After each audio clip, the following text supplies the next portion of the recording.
I have the great pleasure of hosting Professor James Robert Brown. So, Professor Brown, thanks so much for your time and for doing this podcast. It's a very great pleasure. I'm glad to be here, and please call me Jim. Wonderful. Okay, Jim. So, let me start with the first question on mathematics and ethics. So, how do you see the relationship between mathematics and ethics? And can mathematical principles like offer insights into ethical dilemmas? Yeah, for years and years and years, people have thought there's some kind of connection between mathematics and ethics, um, though nobody's actually developed it very well. The obvious connection is that neither of them get their justification through empirical experience.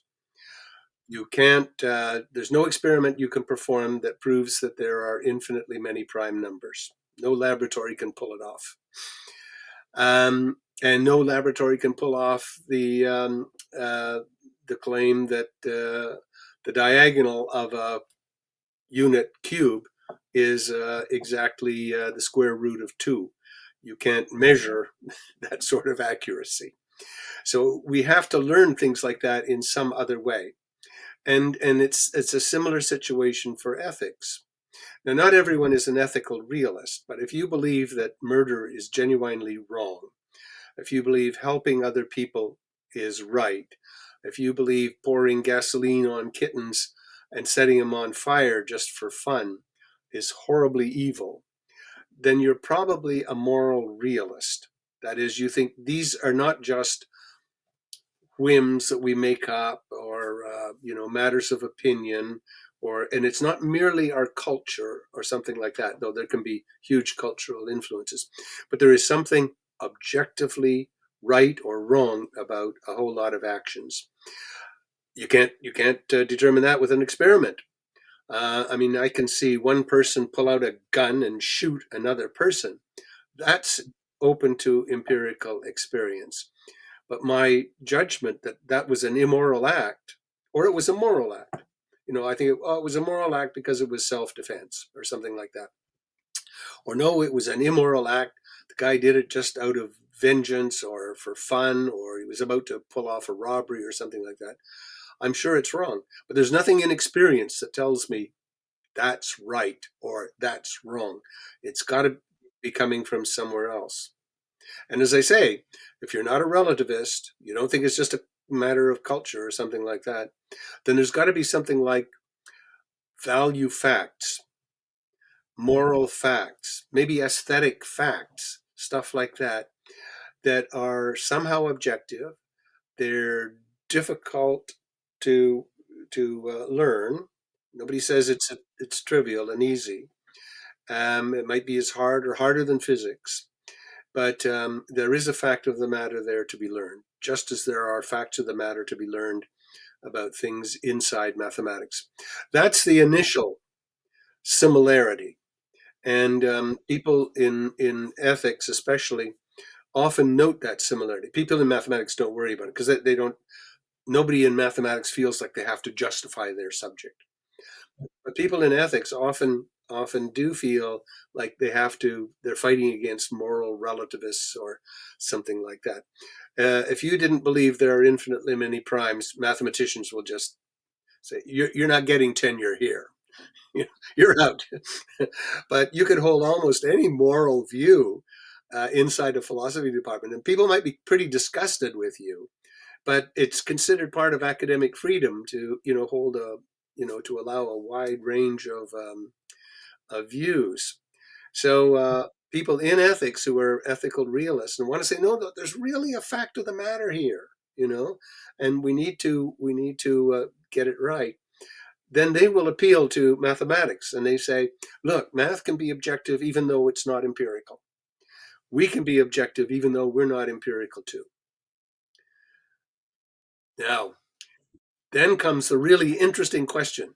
Okay, mathematicians don't have much of a problem with it, but people in ethics do.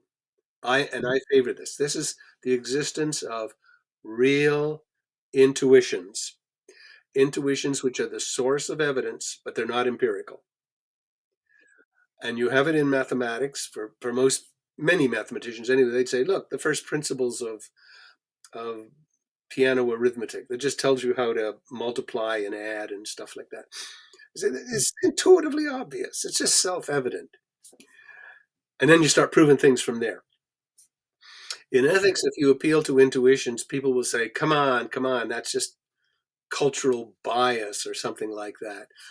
And then they'll tell you, about this exotic tribe of people who do who eat their grandparents on death or something like that. And then say, don't tell me ethics is objective. It's just some kind of cultural thing.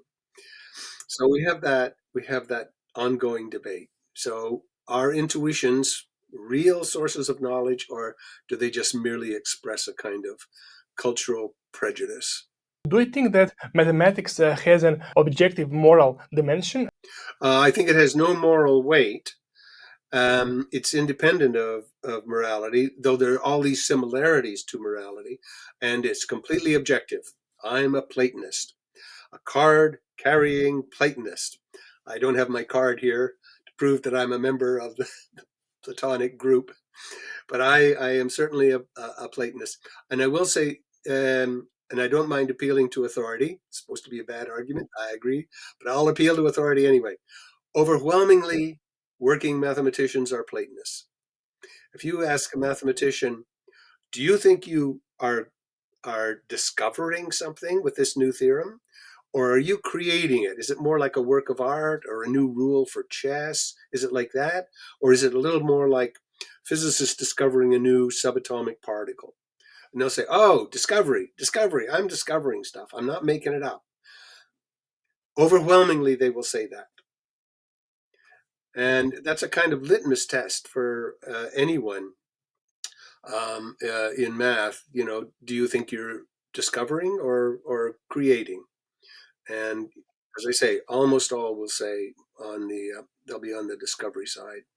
How do you feel about the ethical implications of artificial intelligence?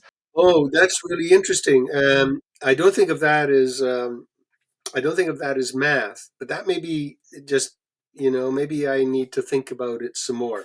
For me, the Platonic realm is like here, and the physical realm in which we live, where we do physics and biology and we socially interact with one another. They're like separate realms, and even for Plato, they were separate realms, and for Plato, but now this sort of gets back to your question, but it's not going to be a direct answer. For Plato, mathematics was a step on the way to being a morally decent person, because it's a kind of mental exercise.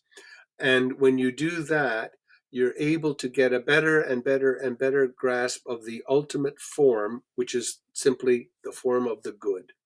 And remember, in Plato's Academy, over the main doorway was the were the words, "Let no one enter here who is ignorant of geometry." Plato thought you've got to do math as an exercise to becoming a good philosopher. I probably think that's not necessarily true, but it is a help. I think the more math you do, probably the better at everything you are. Now, as for artificial intelligence, I don't know. I don't have any kind of sophisticated view about this, but I suspect we should, we are likely to, and we should say this is an application of such and such and such and such. And it's sort of like, and you can say the same thing about physics.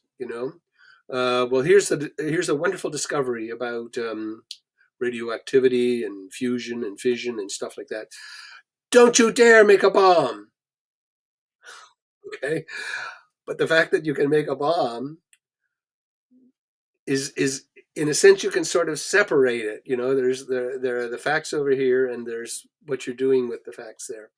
Now, I do not want to have this sharp distinction, which many scientists do, and say, well, I'm just telling you what the facts are. What you do with them is up to you. I think if you've got control over these facts, you've learned something that other people don't know. you under a moral obligation to deal with this.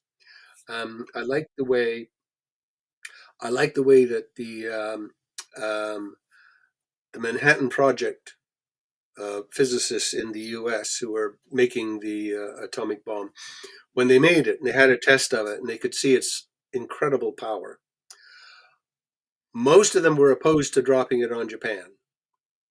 They argued for alternatives. One alternative was, we'll just tell Japanese physicists what we've got and how it works. They're smart people. They've been well trained in quantum mechanics. They're going to realize how how incredibly awesome this thing is. That should persuade them. Another group said, no, we got to do more than that. And so a second opinion was, all right, we'll drop an atomic bomb on a deserted island, and we'll invite the Japanese to come and witness it, so they'll be able to see, how terrible it is. And there's no justification for dropping it on actual human beings. But the dropping it on human beings, one, it was a government decision. Very few scientists, I think, were in favor of that. They were pretty appalled with it. Scientists are not too bad, actually, at having a conscience. I mean, they're not well trained like philosophers, and they miss many little subtle points and stuff like that. But but well educated people in general are, just better at thinking out consequences and putting themselves in the position of the other person and stuff like that. These are the essential things when it comes to morality. I see. And what is your perspective on continuum hypothesis? And do you think it has like a definitive solution? Oh, yes, it does. And this follows naturally from being a Platonist. If you're a Platonist, you're a realist. Okay, you think that there are facts there. There's a uncountable number of facts in Plato's heaven, and we're in the process of discovering them.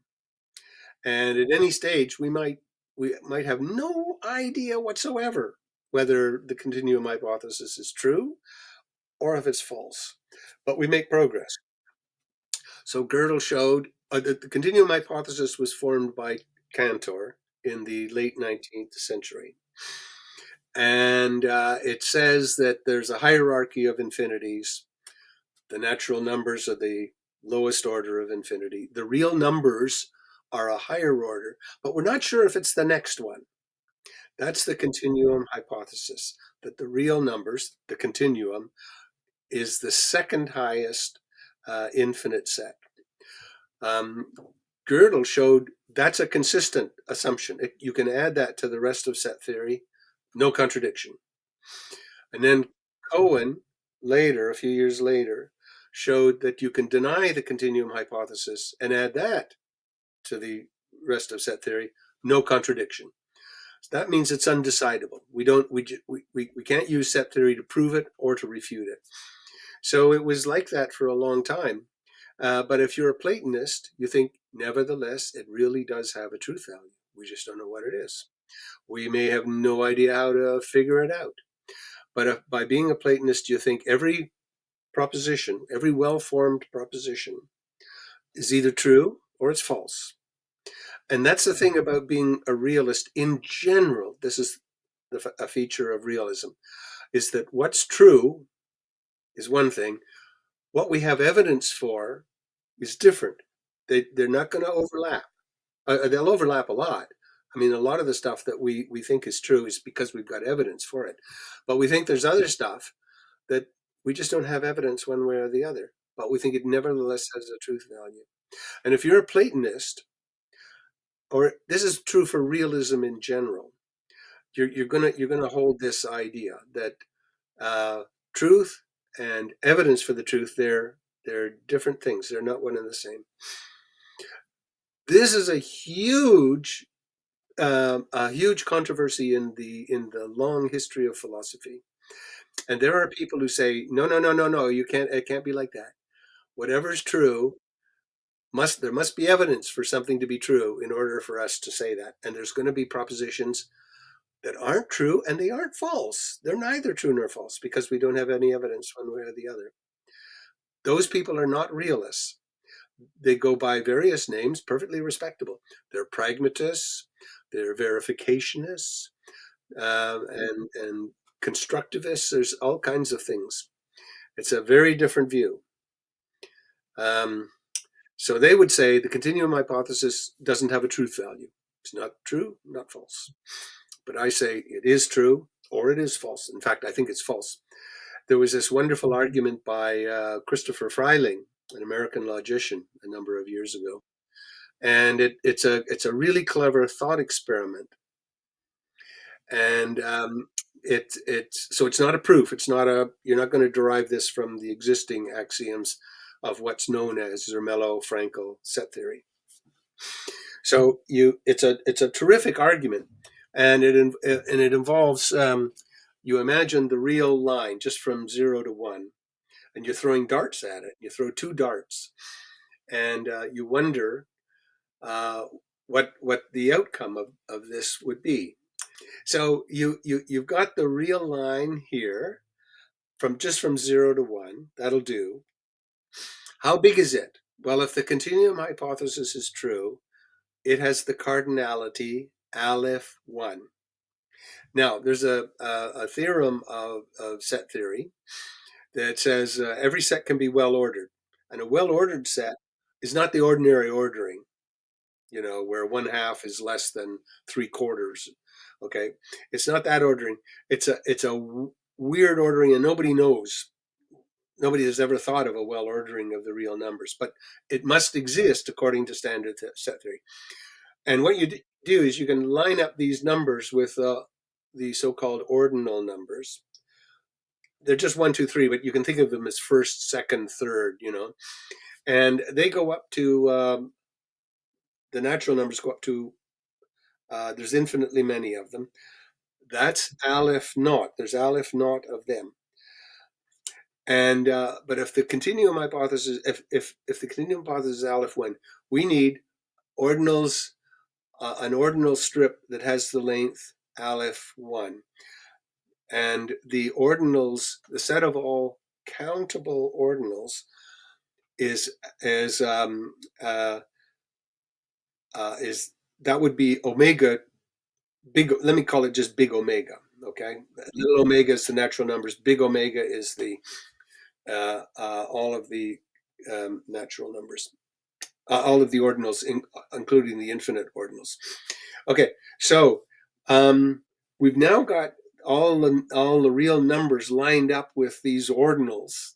Okay, and now we've thrown two darts. You can throw a dart, and I'll throw a dart, and my dart hits this one. It's going to be paired up with this ordinal, and yours hits that ordinal.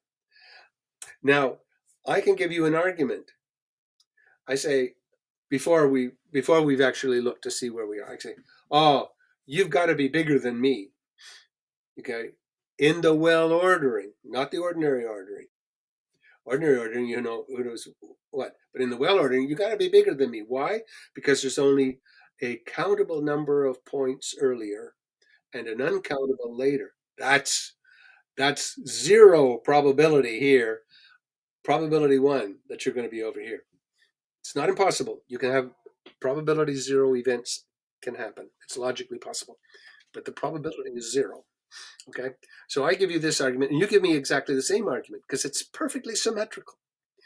And so every time you throw a dart and I throw a dart, we're going to have the absurd situation that one of us lands in a set that has measure 0, probability 0.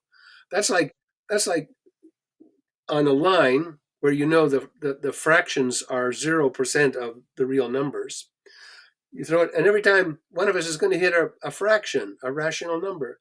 That's absurd. There's zero probability of that happening, but it'll happen every time. So this was an incredibly clever argument due to Chris Freiling, and for me, it convinced me completely. Now there have been people who criticize it, including Paul Bartha, a philosopher at University of British Columbia. And he sort of half persuaded me to back off a little bit, you know. But but mostly his argument is about some of the subtleties in probabilistic thinking, and it's such a nightmare, getting probabilistic thinking straight. Um, and well, as you probably know, there's just so many paradoxes involved in it. So it's not clear in my mind. But the nice thing about it is that it's now controversial, which is even better than a surefire argument. It's controversial. And I really like it now as an example. I wish I knew with confidence that the continuum hypothesis is false. I think that would be a terrific result. But now it's at least controversial, and it's sort of like it's like physicists arguing over some bit of data.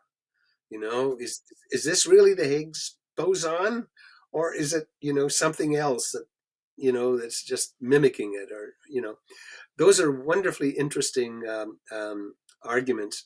And for people like me, philosophers who are really interested in how evidence gets formulated, how it works, what, why does this justify that, and those kinds of questions.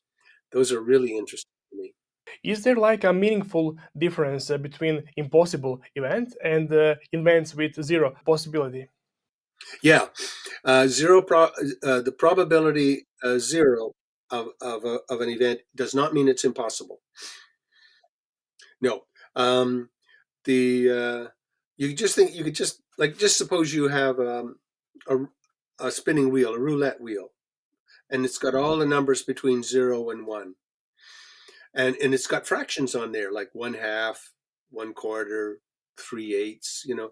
It's got all of those things. Give it a spin. Where's it going to stop? It's not certain that it will stop at a real number with an infinite decimal expansion, but the probability is 1. But it could stop at, say, 3/8, which is a fraction. It could. Probability is 0, but it could happen. So that's a really important difference. Some people don't like that. They just balk at it, but no. The most coherent way of formulating probability theory ties. If you've got infinite events to worry about. If you've got finite events, well, that's not going to happen. If it's just finite number of events, probability 0 and impossibility, they're the same thing.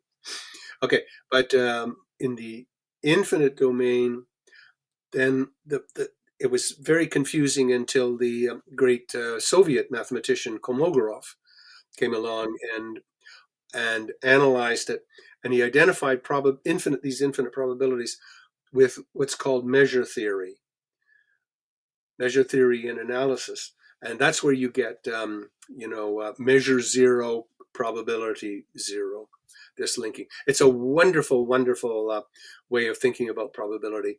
And I'm very happy to accept it. It's part of the argument. Somebody might come along and say, no, it's a crazy way of thinking in probabilities. We need to do it some other way entirely. Maybe that'll happen. Math is very open to revolutions. It's very slow moving, so it doesn't move as fast as physics or biology, but it can happen. And can you explain what are the thick and thin concepts in philosophy? Yeah, sure. It comes it comes from ethics. So in ethics, and this is pretty much common sense. I think it's probably mistaken, but it is very much common sense. People talk about facts on the one hand and values on the other. And it's so built into common sense that in advertising, you're allowed to say, my product has, 352 calories per, 100 gram serving or something like that. And that's a fact. And then I can also say, it's the most deliciously wonderful thing and it will make your life so much better. And I'm allowed to say that. I'm not allowed to lie about the calories, but I can say it's absolutely wonderful and it'll make your life better. That's considered a value, and values are considered subjective. No censorship of values. You can say whatever the hell you want, That's very much common sense. And as I say, it's built right into advertising laws. Okay. Facts and values. Now, the downside of that is that people would say, physics and biology, facts, ethics, aesthetics, values, all subjective. It became objective, subjective. This is a distinction I hate because I believe, for instance, there are moral facts. They're perfectly objective. I mean, and I should say alleged moral fact because I might be wrong. Maybe murder's a really great idea, okay? But I think it's wrong. And it's a fact, a moral fact. Okay. So anyway, you've got this division between facts and values, and a lot of people are really unhappy with it. And then they began to point out, uh, look, this is not how we talk in ordinary life. We use a lot of words that aren't clearly factual and they aren't clearly value. They're a mix of both. So if I say um, oatmeal is healthy, Mary was courageous. Mary ran here's a factual version. Mary ran into a burning house, picked up the cat, and ran outside, and the cat is still alive. That's a completely factual description of what happened. And then I could add on to it, and that was a good thing. That's a value statement about the fact that Mary rescued the cat. Here's those are both thin descriptions. The thin factual description is nothing but fact. Thin moral description, nothing but moral judgment. It was a good thing. Here's a thick description. Mary courageously ran into the house and rescued the cat. Courageously. You see, I'm not only telling you what she did, but I'm saying, and it's a really good thing that what she did. So that's an example of a thick concept. And once you get the hang of it, you find thick concepts all over the place, like healthy. You know, this guy's healthy.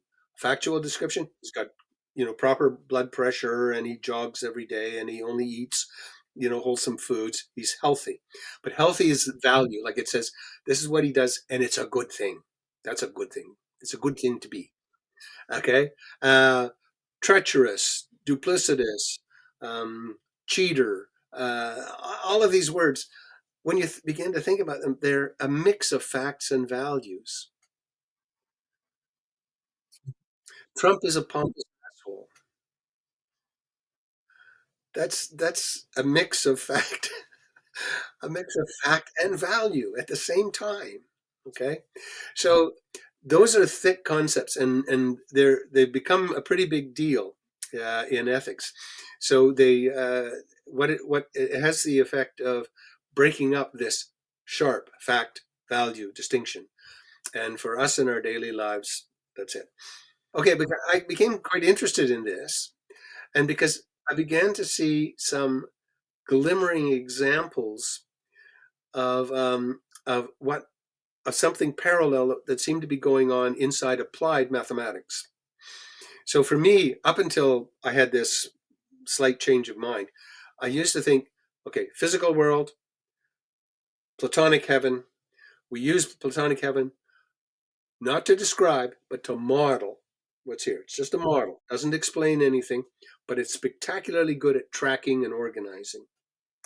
But math can't cause anything. It can't make anything happen. And if my model doesn't work, I say, well, throw it out, go back to Plato's heaven and look for a different model to do it. And eventually I'll come up with a model. Okay. But then I came across a passage. I'm not sure if I can remember it to quote it accurately, but it was in a calculus book by a mathematician called Spivak. And it's a beginning calculus book. It's a very sophisticated calculus book. But if you're in a undergraduate stream for a career in mathematics, you probably take calculus using this textbook. Anyway, I came across a passage where he's talking about derivatives, and as you know, force equals mass times acceleration, and acceleration is characterized in calculus terms as the second derivative. So there's there's the location, then there's the speed, that's the first derivative, and then there's the acceleration, that's the second derivative. Okay, so anyway, he's explained all of this, and then he says, now this is really important. The second derivative is really important because it comes up in Newtonian mechanics in force equals mass times acceleration. And he said, and next time you're in a car and you're going around a corner, now get this terminology. Normally, here's what you say: if you're going around a corner, you can feel the acceleration. It's not what he said. He said when you're going around a corner, you can feel the second derivative. And I thought, what's he saying? Does he really mean that? And I thought, no, no, no, no. That's just shorthand for you can feel the acceleration. That's something physical. You can't feel the second derivative. You can't taste a tangent plane.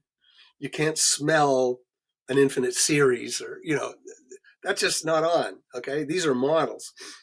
And then I started to talk to some of my physics friends about it, and I say, would you ever say something like that? And they often said, yeah, I sometimes talk like that. I say, you can feel you can feel the second derivative, and in fact you can even feel the third derivative. It's really sharp. It's the third derivative. It's engineers call it the jerk. Okay, which always makes people laugh. But you can feel the jerk if the acceleration itself is changing. And so I began to wonder if there's there's thin concepts. That's pure physics, acceleration. There are mathematical concepts. They're thin concepts, second derivative. But then there might be these instances which are thick. They're a blend of the physical acceleration and the mathematical second derivative. And that would prompt someone like Spivak to say, when you're in a car, you can feel the second derivative. And so I've been thinking about that, and wondering, to what extent is the very separate realm, the Platonic realm, actually beginning to get into the physical realm, and as if it's a kind of mix, a genuine mix, not just a separate modeling, but a genuine mix of math and physics. But that's like a research program for me. I haven't really settled on what I think yet. I see. And what does moral realism mean to you? And do you see like any parallels between moral realism and mathematical realism? Yeah. They're both objective. And if you're a Platonist like me, the moral facts reside in Plato's heaven, and the mathematical facts reside in Plato's heaven. And we are trying desperately to see them. It's fallible, just like physics. We make mistakes. We make conjectures. We have good ideas. We have bad ideas. We get misled. Um, but generally, I think we make progress in both physics and in mathematics and in morality. Though sometimes we have to back up, but we do make progress. And how do you see the concept of free will? Can free will like coexist with deterministic framework of natural world? I just have no idea. I'm stumped. I act as if I have free will, and when somebody makes me angry, I accuse them of exercising their free will the wrong way. So, like everybody, I think who deals with it, you have your life in the laboratory or your life in the library, where you're thinking about these things and you come to a view. But then you have to go outside in the world and interact with people, and there I think I have free will, or I act as if I think I'm acting as if I have free will, and I think others are acting as if they're free will. And when I see them make choices, I think, yeah, that's a stupid choice. Why did you do that? I criticize them, and well, I try to actually I stopped criticizing. That's not very effective. So I politely ask, why did you do Why are you voting for Donald Trump? May I ask? And how did Galileo's contributions to science influence the development of mathematics and the way we think about the natural world? Extraordinary. He is truly a spectacular scientist, and I love him for many reasons. Um, Partly for his straight physics work. Partly he was very big on. I mean, he's not the first person to use mathematics in science. I mean, that would be crazy. But the emphasis um, on mathematics. Now, he and I think, differ in how we see it, because he thinks of mathematics as capable of describing the world. I think, strictly speaking, I think that's not true. Setting aside what I just said about thick concepts a moment ago, I'm still in the camp that says math does not describe; it models, just models. Modeling is spectacular for making predictions about what's going to happen. Excuse me. Terrific for making predictions, but it doesn't literally describe, and it doesn't explain anything. Okay, if you want an explanation of something in physics, you have to go to physics, other physics. The most trivial example of this. Um, Suppose I've got um, two apples. I've got a balance scale like this. Okay, I got two apples here, and I got three apples here. Okay, and they're all exactly the same size and density. Okay, and the scale goes like this. The one with three apples goes down, and the two apples goes up in the balance scale. Why does that happen? Here's an explanation. Three is greater than two. That doesn't explain anything. The explanation is no, there's more weight on this side, and gravity is doing its thing, and that's why it's going like this. It's not because three is greater than two, but three is greater than two tracks. It tracks this, but it doesn't explain it, but it models it, and it's wonderful for predicting. And what role did Newton's discoveries play in shaping the modern understanding of science and mathematics as a tool to describe the universe? Um, he's more of the same of Galileo. But if I can just stick with Galileo for a minute, because there's one thing about Galileo which I truly love, and that is he was a brilliant thought experimenter. The two greatest thought experimenters in the entire history of physics are Galileo and Einstein.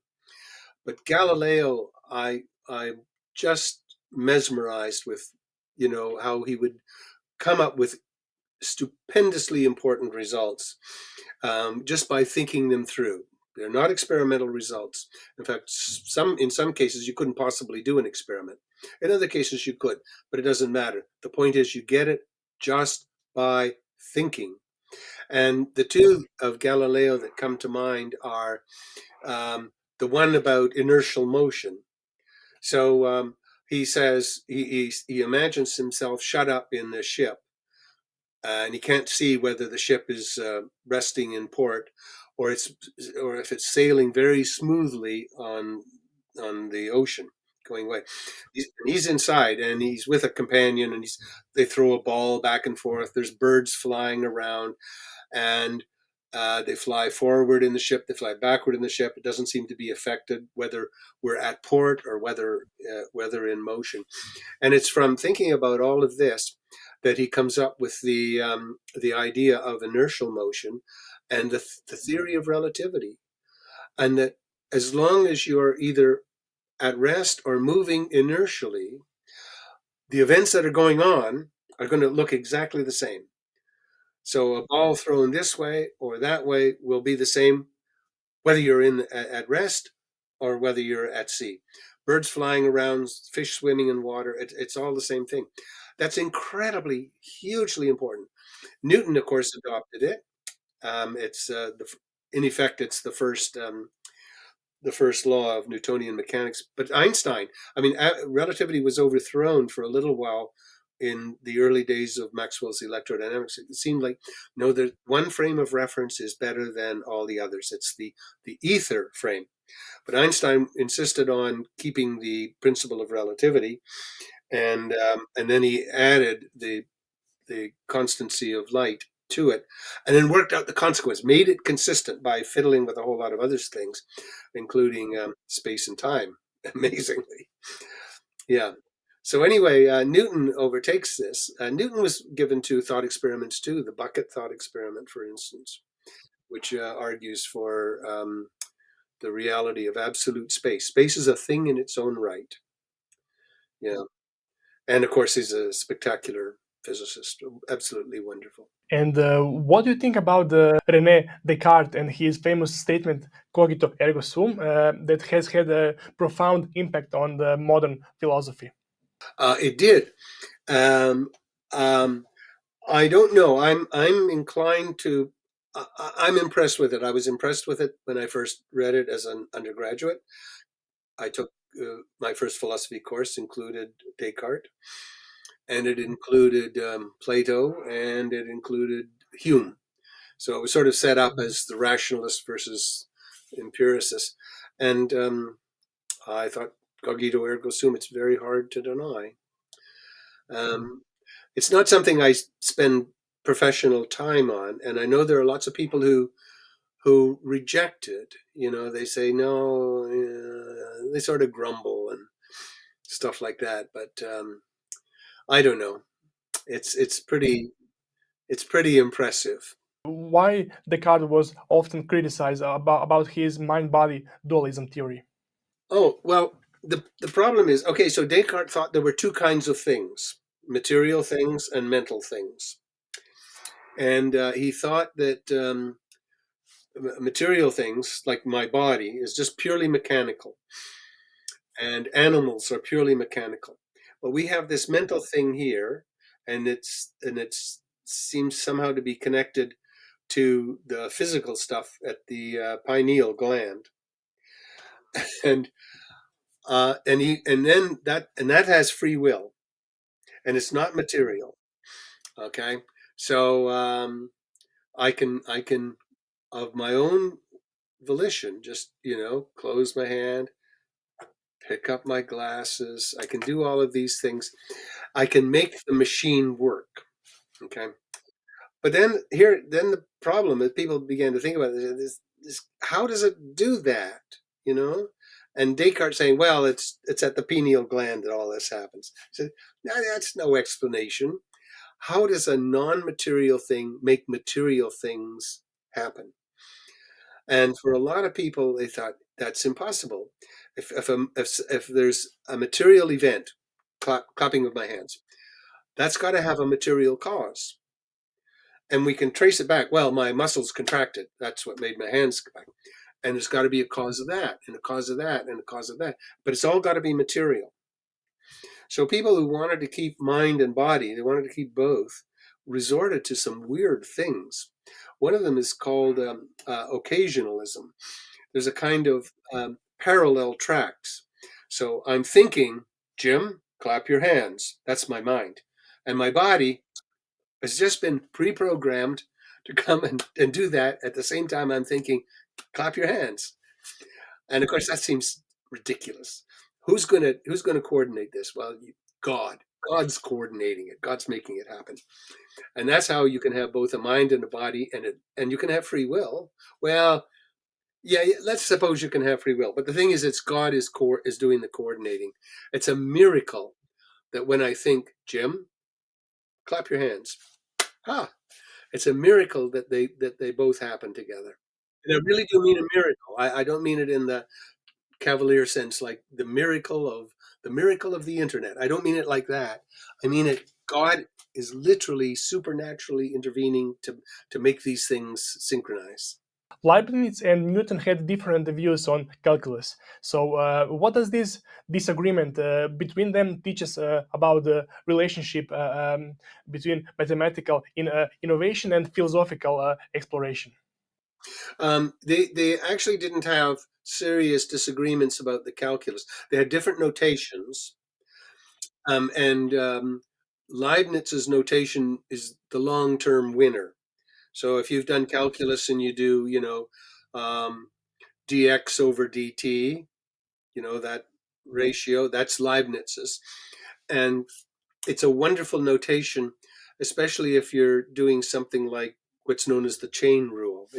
They work like fractions. It's truly wonderful. They're not actually fractions, but they work a lot like that. So it's very convenient for doing calculations. And the big stylized S for the integral, that's Leibniz's notation.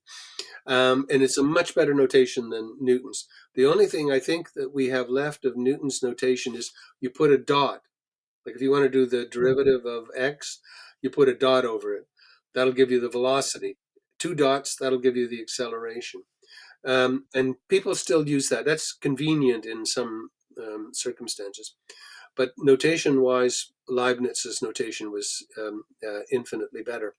Um, but as for the calculus itself, they they conceptualized it pretty much the same.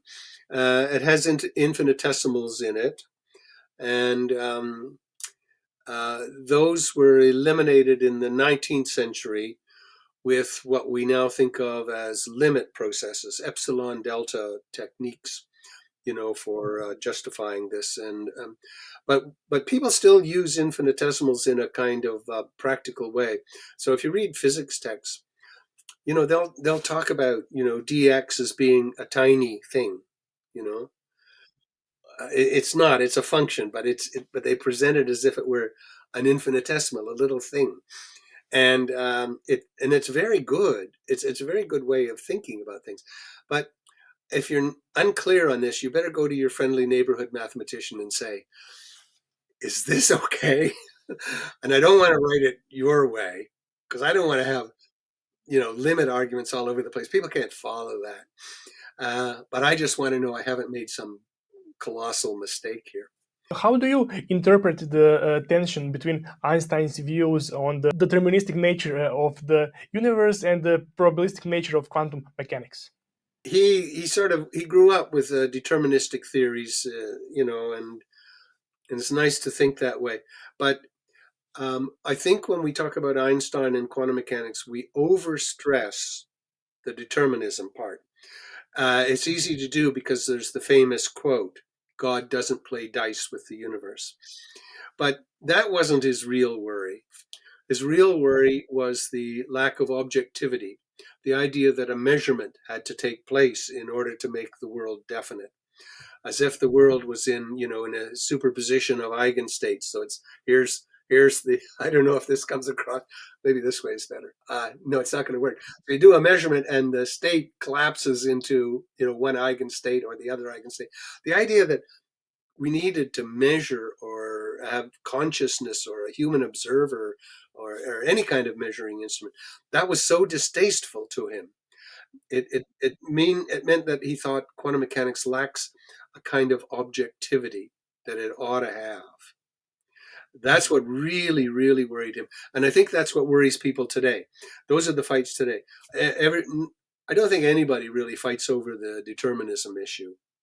Bohmian mechanics is a deterministic uh, um, account of quantum phenomena, but but other than that, I mean, most people are happy to go along with statistical stuff, but they want the objectivity. They don't want minds making the world. That's the part that irritates and bugs people. How do you see the philosophical distinctions between theism and deism? This is quite a range of questions you've been asking. I find they're all really interesting. I'm interested in all of these subjects. I don't do it anymore, but I used to regularly have debates with Christians, almost always with Christians, about the existence of God. I'm an atheist, and I think God is not a great idea. Very bad idea, in fact. It's probably been the worst thing that ever happened to us was religion. But anyway, often I find when I explain to my audience who haven't thought much about these issues, they come in, most of them believing in God, and I talk about organized religion um, uh, or revealed religion on the one hand, and what's called natural theology on the other. And those are captured by theism and deism, respectively.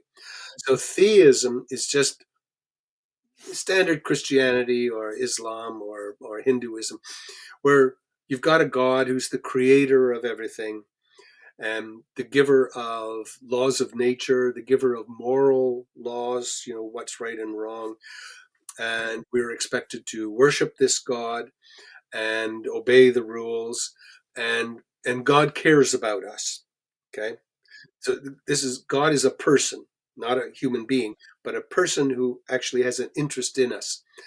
And we upset him, and if we do bad things. Theism, very different. Theism is the view that there has to be something supernatural because we can't account for the natural worlds, the properties of the natural world, without some appeal to a kind of supernatural force. Um, a lot of philosophers are deists. Okay, they believe in this supernatural creation, but the crucial difference is the theistic creator doesn't give a damn about us. The theistic creator is responsible for creation and laws of nature and stuff like that, but doesn't care whether we suffer or not, has no interest in us. The theistic God is the explainer of how reality came into existence, why the laws of nature are the way they are, that sort of thing. It's even compatible with theism that God no longer exists, maybe lived for a while, created reality, and then just committed suicide. It's also possible that the theistic creator is actually a committee. There's 27 of them, and which is why the world is so weird. When you start thinking about the design, the design argument is a favorite of people who believe in God. They say, look at how wonderful the human eye is, and so on. And then you point out stuff like, well, actually, the human eye is kind of screwed up because the optic nerve should have been on the outside of the eye. Instead, it's on the inside. And now you have this blind spot. It gets in the way. If this was done by a first year biological engineering student, he'd get a failing grade. So the design argument doesn't look well. But if the designing committee were 27 different gods and they had different views, this might be a compromise. Okay. All right. So anyway, I'm sort of making light of it, but those are the crucial differences. But the interesting thing about deism, it's very interesting because a lot of people in the Enlightenment became deists. They couldn't believe Christianity. What an idiotic religion! You can't make sense of it. There's also the problem of evil, which is so difficult to reconcile with most um, theistic views. So they became deists. Most of the Americans don't know this, but most of the so-called founding fathers, they were deists. They believed in some kind of creator, but they sure didn't believe in God and the Trinity and supernatural Jesus and all of those things. The reason the main reason they believed in a theistic creator was because of design. You know, um, Flowers need bees to pollinate them. Bees need flowers to feed on, and it so looks like they're made for one another. And you see this all around you in nature, and you think, this it's not just chance. There's got to have been some kind of creator. But all of that got torpedoed by who, Darwin. Once you see how Darwinian evolution works, you see how it can create this image of design and purpose, when in fact it's just a struggle for existence to fit into your environment. And bees that didn't eat pollen, they just died off. And flowers that couldn't produce pollen for bees, they just didn't get pollinated and they died off. And that's why we have the flowers and the bees that we do have today. That was Darwin was a disaster for theism. And if you're already, outside of, it was a disaster for deism. If you already say, I can't believe organized religion, these principles are just crazy. They're childish. They're for people who don't think. I'm switching over to deism, where there's a creator, but I'm not believing all of this gobbledygook. And then Darwin comes along, and that's it. There's nothing standing in the way of being um, an atheist. And then thinking, big problems. Where does morality come from? A lot of answers. It could be a social contract. See, there's no objective morality, but I say, look, I'm tired of you stealing my sheep. Stop it. And if you stop it, I'm going to stop stealing your cows. Okay? Can we agree? We sign a contract. That's it. That's the basis of morality. I'm not going to beat you up, and you don't rape my family. Okay, and we just have this agreement. It's like a big contract. That's one way of thinking of morality without God. No, you don't need a God for this. Okay, but it's not wild anarchy as people think. If you don't have a God, you've just got craziness. Not true. But for me, I don't like that view. I'm very much the moral realist, which I told you about at the very beginning. So I think there's objective morality, and you don't need God for that. You've just got objective morality the same way you've got facts about numbers, and the same way the Earth has a shape. It's spherical, and even whether there's God or not, it's spherical. You don't need God to make it spherical. It just is. That's the way it is.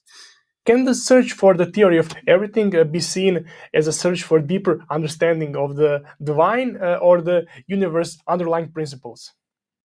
Oh, not the divine for sure. No, it's not. You're not looking for the divine.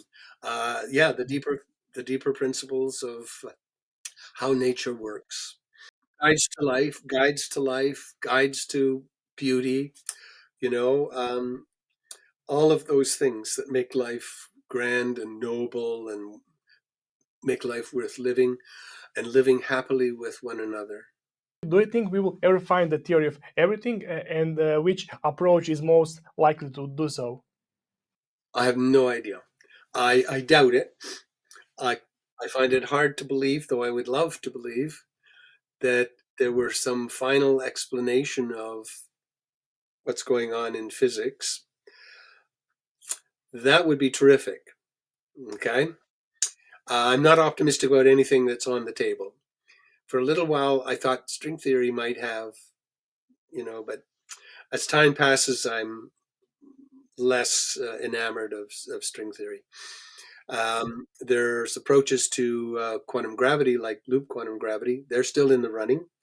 But it's only concerned with gravity. It's not a theory of absolutely everything. It's just a quantum theory of gravity. Um, but let's suppose we had a complete theory of physics. There's still another interesting and open question. Does biology reduce to physics? Or does it emerge as something brand new and not derivable from physics? And then you can ask the same question. You can ask the same question about psychology and sociology and so on. And are there does is this is the reductionism versus emergence controversy. People in the sciences argue about it. Philosophers argue about it. It's an open question. There's who knows.